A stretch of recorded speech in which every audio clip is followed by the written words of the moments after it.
Većina povrtlarskih kultura voli blago, kiselo i neutralno zemljište sa pH od 6,5 do 7,5. Što je pH vrijednost niža, zemljište je kiselije i svima je poznato da borovnice i brusnice vole izrazito kiselo zemljište koje je između 4,5 i 5,5.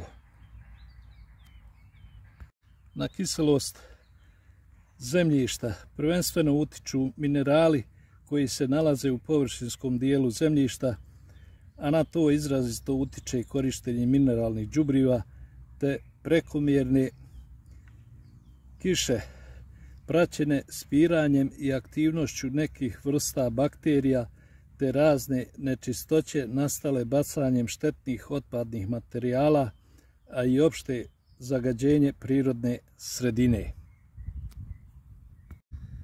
Kalcifikacija je osnovna mjera kojom se popravlja kiselost zemljišta, jer je kalcijum prvi element koji nestaje spiranjem i pretjeranom upotrebom mineralnih đubriva.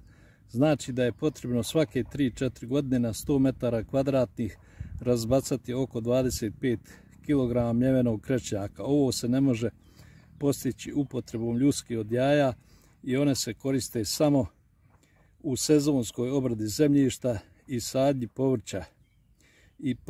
I počesto je uticaj dosta simboličan. Krečnjak sadrži između 80 i 95% kalcijum karbonata i to je najjeftiniji i za povrće i sve biljke najprihvatljiviji oblik kalcijuma. U pojedinim krajevima ima laporca koji je u stvari mekani, još neformirani kamen i on je izvanredan za popravku zemljišta, pošto pored kalcijuma i magnezijuma sadrži i pijesak, glinu i fosfor. Uz unošenje krečnjaka ili ako imamo i laporca, treba istovremeno unositi i stajnjak, jer u tom slučaju dolazi do bržeg razlaganja i miješanja kalcijuma sa organskim materijalima.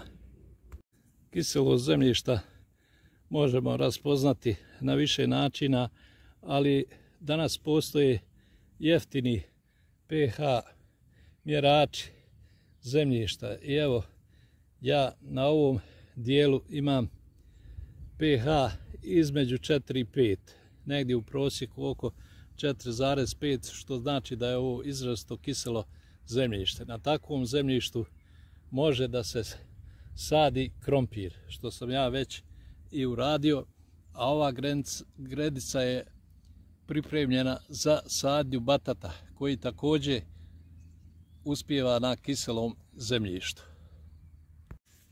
U baštama uglavnom imamo blago kiselo zemljište i uzgajamo na njemu sve ostale vrste povrća, počev od mrkve, krastavaca, paradajza, bijelog i crnog luka, dok tikvice i rotkvice ipak bolje napreduju na zemljištu gdje je pH iznad 6 i blizu neutralnog.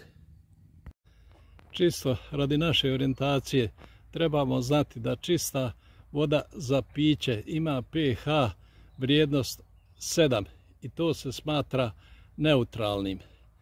Ja u bašti nažalost nemam takvog dijela zemljišta i preovlađava blago kiselo zemljište, međutim u plasteniku gdje je zemljište zaštićeno od atmosferskih padavina i ispiranja imam zemljište sa vrijednošću pH 7. Znači to zemljište je neutralno i najpogodnije za sadnju i sjetvu svih povrtlarskih kultura.